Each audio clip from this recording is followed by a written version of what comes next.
guys, welcome to another episode of The Planning Prerogative. We are your wedding gurus. I am Michelle. And I'm Christina.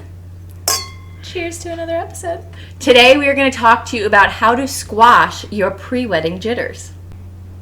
The first thing you want to do is allow yourself wedding-free days. So those days are really important, especially if you're on like a 12-month planning track, even 6-month planning track, talking about your wedding day in and day out, planning your wedding, working on it. You still have life going on. So it's really, really important to make sure you build in those wedding-free days where I would say at least one day every week or two, go a whole day with wedding free. Go to family's house, talk about anything but the wedding. Don't think about the wedding. Don't plan the wedding. Don't do anything related to the wedding. And to have that with your significant other, because you don't want everything about your relationship to be about wedding stress, wedding planning, and everything. So going on dates and just not talk. It's like when you have kids and you go out and you just don't talk about the kids. Like, don't talk about the wedding. No one wants to hear about your wedding every day for a year until it happens, but especially for you and your significant other, it's good to have those breaks. So our second tip, go figure, is hire a wedding planner. Hey! So hiring a wedding planner is definitely a good way to squash your pre-wedding jitters. I know on the bride guider side of things, I'm here to listen to any problems that you may have. We can work through them together. I'm not just your wedding planner. I'm not there just for the logistics aspect, but I have brides all the time that call me and they're like, Christina, I'm really freaking out about this. Like, I just need to talk to you. And so we're here for that as well, to help you kind of through those problems. And then, if you need advice on how to get through them or what to do, even if you just need somebody to talk to, we're here for you. So definitely hire a wedding planner. I don't just say that because I am one. I am one because I needed one and didn't have one. So if that tells you anything. Yeah. Even if it's a coordinator, I know with our wedding coordination package, we don't start until about 2 months before the wedding, but you have us there so you can say, hey, what do you think about this? Or am I totally crazy about that? There's certain parameters within what we'll do for coordination as well. Yeah, and then you have somebody who's done it, been through it. We deal with all the logistics, all the vendors, all of everything. So if you're really, we have even A-type personalities that hire us. And it's so helpful for them too. Even if you're very much on top of things and organized, it is still nice to have somebody. I had a planner, just to have somebody there to do all the details, especially day of. That's when it's really well. And if you're if you're that A type, still you may be type A about everything else, but you've never planned a wedding before, so you're not expected to know exactly what to do. And when these things arise, it's not your profession, so you're not expected to know those. And things. even with that, we had a bride, a friend of ours, who is a wedding coordinator for a venue, and very A-type personality. She's very organized, very much on top of things, but she still hired us to plan things and do things because she knew she didn't want to take on that responsibility that day and everything else, and it just takes it off your plate. So when you have people who work in the industry and do that as their job and they still hire you, it really says something about why a planner is helpful. Yeah, we have a wedding planner's wedding. And we have another wedding on the books this year too. Another friend of ours who's getting married, who is a wedding planner herself, has hired us for weekend coordination because it is just it's so much easier, and especially if you're in the business, you don't want to deal with it. You just want it's worth it. It's totally worth it.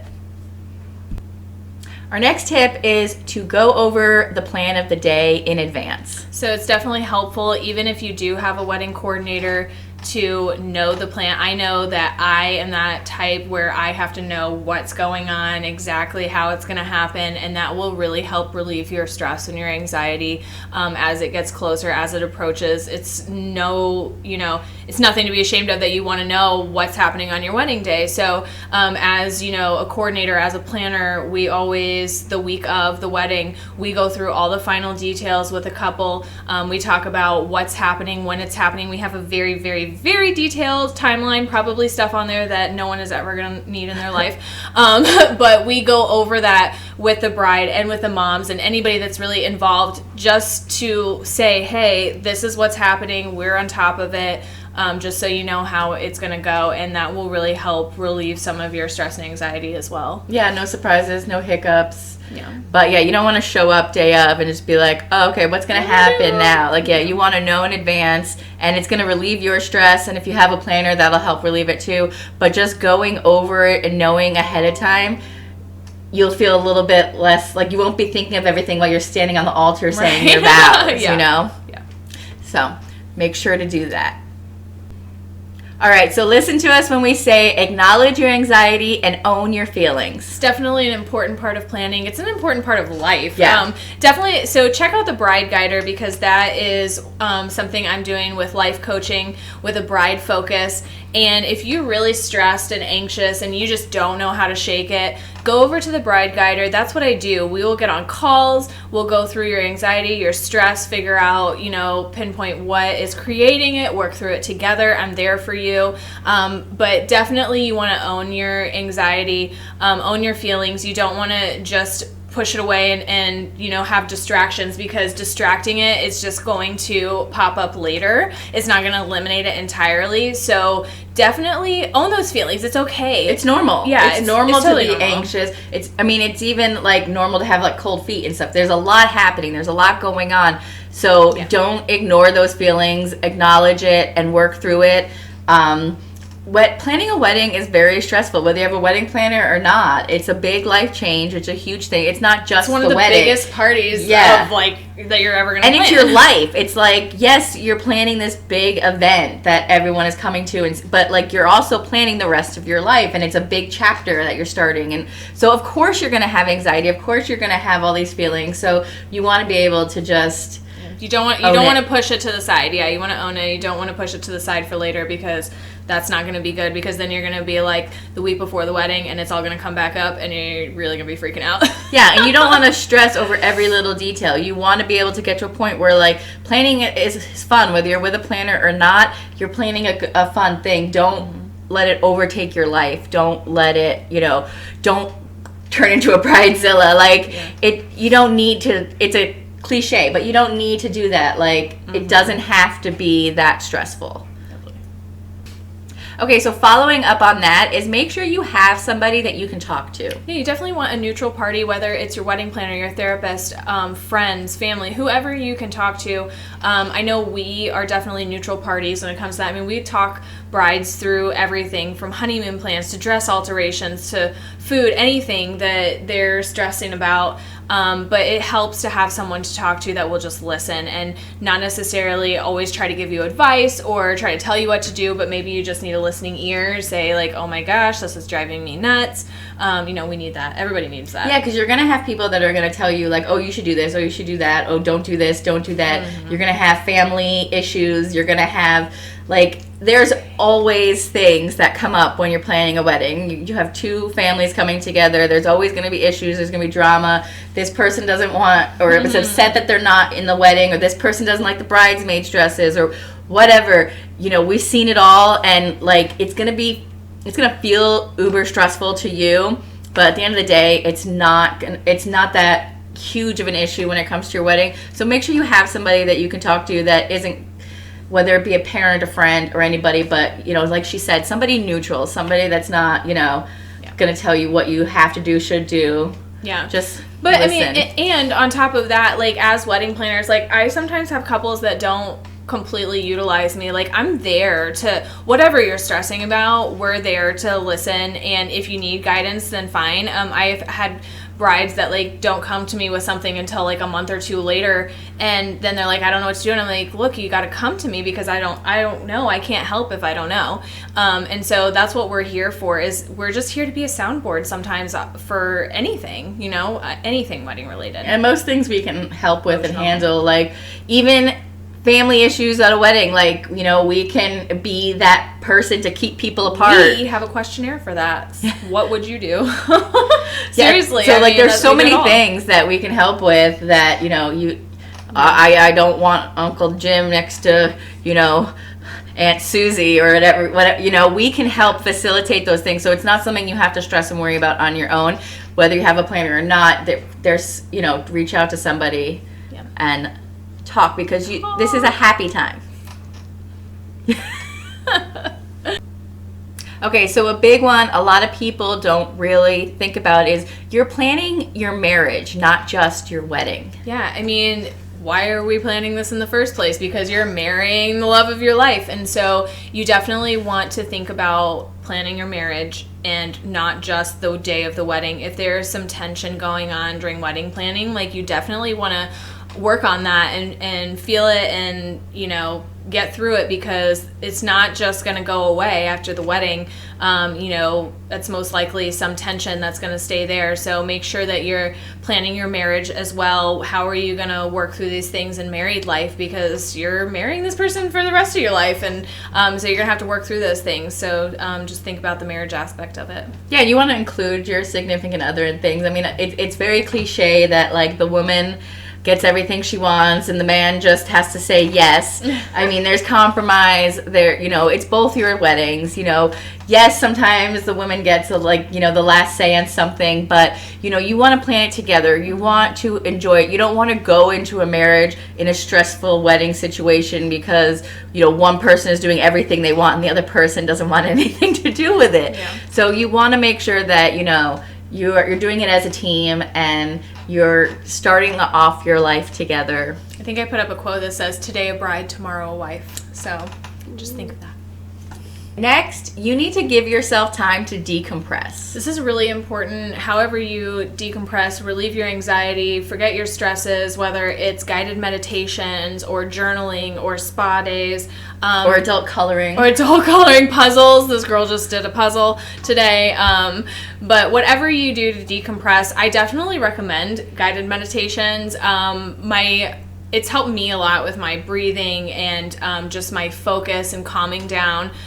So that's something that can be really helpful. But whatever it is, make sure you get in the habit of doing that. You never know, you might pick up a new habit for the rest of your life. But whatever it is, do those things to decompress during the wedding planning process, because if you don't, all of that anxiety, stress is just going to build up. And if you don't have any outlet, it's not going to be pretty. Even just like reading before bed or taking some time at the end of the day or the morning to just chillax and not stress about wedding stuff. I know we said adult coloring and puzzles and things like that, or maybe it's just sitting down with your significant other and watching 30 minutes of like comedy TV that, you know, you're not wedding planning, you're just kind of relaxing. You got to allow yourself time to relax. And spas are always great. We have a spa day we need to use. Yeah, I know. We'll join you at a spa day any day. We're definitely. And then there's also things like here in town, like the Salt Cave and stuff that you can go and just go relax. There's great spas and different things like that. But go get a mani-pedi. Go just give yourself time to not think about wedding planning. We're actually thinking about planning like a bride day for our brides that are planning with us, and just come out and you know, whether it's the Salt Cave or doing some painting and stuff like that, just some sort of bride day to come out and hang with us and decompress that way. So yeah. Our next tip is to be affectionate. Definitely, physical affection is our way of showing our love and commitment, and it can definitely relieve some of that anxiety and that stress. You still need that connection to your partner throughout wedding planning, and sometimes it can get lost. So finding that time to be affectionate, whether it's just a little bit here or there, don't forget that part of you, and it can definitely help relieve some of that stress and anxiety. Well, yeah, you don't want to forget that you're marrying the person you love. And, you know, sometimes people can get so overcome with wedding planning that it becomes like a job, and they forget that they're in a relationship and that they love each other, and that you have to continually work on that relationship. So, you know, taking time for each other and doing sweet little things, and just remembering that, yes, you're planning this wedding, you know, because you want to be together, but you're together right now. So you want to make sure that you stay in that moment and, you know, keep the spark alive. I think it was an article I was reading, I think it was by The Insider, and it said, well, there's two different things. So it said Canadians, usually only show affection to like those that they're most the closest to, like their loves, and so they're normally physical affection deprived, or deprived of that. And the other one was that snuggling is like a way of releasing that stress, because who doesn't like to snuggle? And so, you know, just those little things to be affectionate and release some of that stress and anxiety. So as we mentioned in the beginning, the big thing is that you want to focus on the two of you. Yeah, while you're dealing with all of these other, you probably have tension in your relationships with parents and your significant other's parents and like your bridal party, all of these things. So you want to make sure that you don't bring that tension into the relationship and put that on your partner, first of all. And then second of all, definitely just taking time for the two of you, whether it's a date night, no wedding talk, just doing those things that you enjoy together, with no wedding stuff. So just keeping it about the two of you always first and foremost, without bringing all the other craziness into your relationship. Well, and you're gonna be with this person for the rest of your life. So if everything is about the wedding, like for a whole year leading up to the wedding, like what are you gonna have after the wedding? The wedding is a great thing that is coming up and you're planning, but you have to work on the relationship and enjoy each other's company, not talking about the wedding. And most guys are actually like, they do want to be involved in the wedding planning. They do like certain things. A lot of guys usually have certain things that they're like, okay, this is what I want, and then other than that I'm okay. But like, guys actually enjoy it sometimes too, and they have things that they want. I mean, it's their wedding too. We get so caught up in the bride and the bride's vision, everything. It's a couple, it's both of you, and so you want to make sure that you guys are both being heard and both of your ideas and wishes are happening. But you have to remember that you're planning the rest of your life, not just your wedding. So you have to maintain and work on that relationship the whole time. Yeah, that's why we're creating a gentleman's lounge in our upcoming bridal show. So that should be pretty cool, just to get the guys involved a little bit and show them. Yeah, they act like they don't, but when we have meetings with them, they sure have opinions, and they have things that they want. Yeah. So make sure that they're being heard, and make sure that the planning isn't taking up your relationship. Your relationship is much more than the wedding. It's a big, wonderful thing that's going to happen, but your relationship is going to be the rest of your life. We hope these tips have helped you squash those pre-wedding jitters that you have. I hope that they've given you some good pointers and some things to do and act on as you go through your planning process. Definitely check out the Bride Guider if you're still having some stress and anxiety. We would love to help coach you through that and be a listening ear for you. And once again, guys, thank you guys for watching. If you're listening to the podcast, thanks for listening. Make sure to like and subscribe. We will put our links below. You can find us everywhere, on YouTube, on Google, on Facebook, on Instagram. So keep in touch and let us know what you're thinking and let us know what you want to talk about, because we're here for you and we are open to listening to all your ideas. See you next time. Bye, guys.